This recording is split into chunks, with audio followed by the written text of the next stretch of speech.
les responsables du département de la sécurité intérieure, des services de l'immigration et de la naturalisation mettent en avant la facilité avec laquelle certaines personnes réduites, immigrants illégaux ou même terroristes potentiels, pourraient franchir les frontières américaines.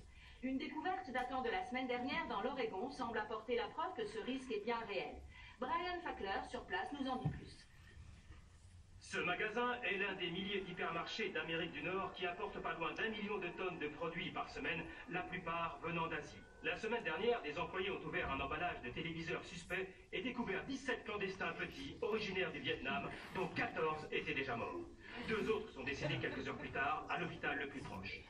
Vendredi, l'unique survivante, une femme du nom de Noklan Tran, a été transférée dans un hôpital de Leisureland, au Nouveau-Mexique, considéré comme le meilleur centre médical du pays pour les personnes réduites. Les médecins ont dû l'amputer d'une partie de sa jambe infectée et aujourd'hui son état semble tout juste satisfaisant mais stable.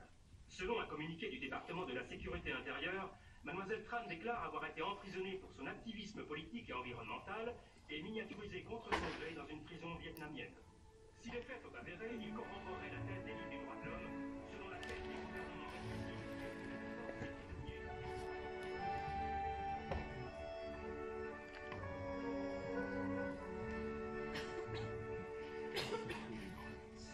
Souhaitez-vous que nous revoyions les termes du jugement?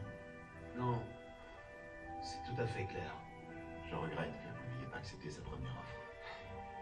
Je sais. Bon, eh bien, vous pourriez reculer un peu? Je voudrais pas vous blesser.